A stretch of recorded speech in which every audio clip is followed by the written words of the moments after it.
And still they come. Tonight, Americans by the thousands from every walk of life wait hours to pay last respects to President Reagan. They'll tell you why. Was Libya's Muammar Gaddafi plotting to assassinate a world leader even as he was renouncing terrorism? We'll tell you about an alleged plot. An important decision by the Bush administration could affect your telephone bill. We'll give you the inside story. And the passing of an American original. Sweet America. Remembering the soulful genius of Ray Charles.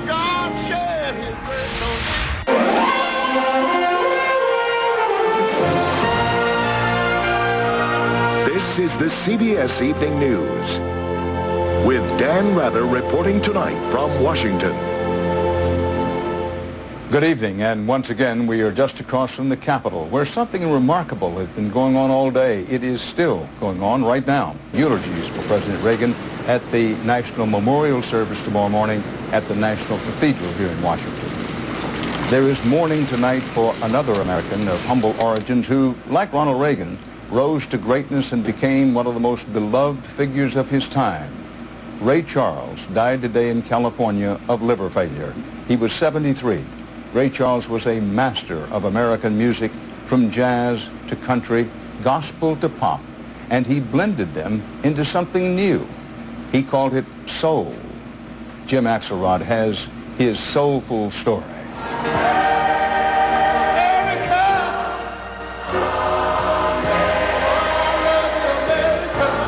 In his own way, Ray Charles made as many American chests swell with pride as that other American icon being mourned tonight.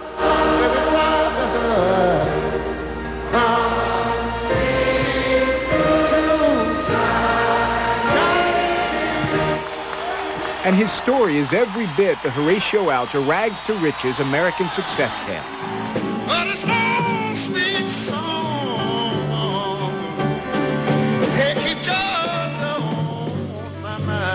A son of the American South, Ray Charles Robinson was born poor, was blind by 7, and orphaned at 15. When you start out with zero, you know what it is to be poor. You know what it is to be hungry. Oh, what you trying to do to me? I just need you, baby. He went on to win a dozen Grammys, make millions, and shape the culture of the country he loved. We do have the freedom to say things we want to say, and we can, if we have the will and the drive, we can pretty much make ourselves become whatever. Ray Charles did more than just entertain for 57 years. He cross-pollinated American music. During one week in 1962, he was #1 on the country, R&B, and pop charts, all at the same time. Hit the road, Jack. Don't you come back no more, no more, no more, no more. Hit the road, Jack. Brother Ray had his deep sorrows and his demons, battling heroin for years. His saving grace was a refusal to wallow in self-pity. Glaucoma took his sight, not his soul.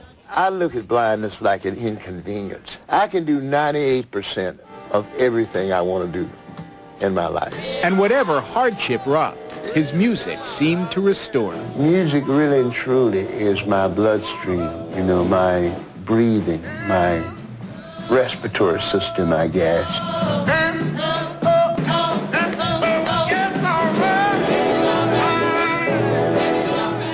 For me, it is living. For me, there ain't no retiring until the day when they put me away. And not even then. He has one more album of new material set for release next month. Ray Charles was simply too big an American legend to suddenly go silent for good.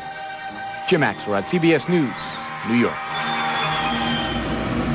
Coming up next on the CBS Evening News, your phone bill. It may soon be going up. We'll tell you why in tonight's Inside Story. And then later, they started as foes, ended as friends.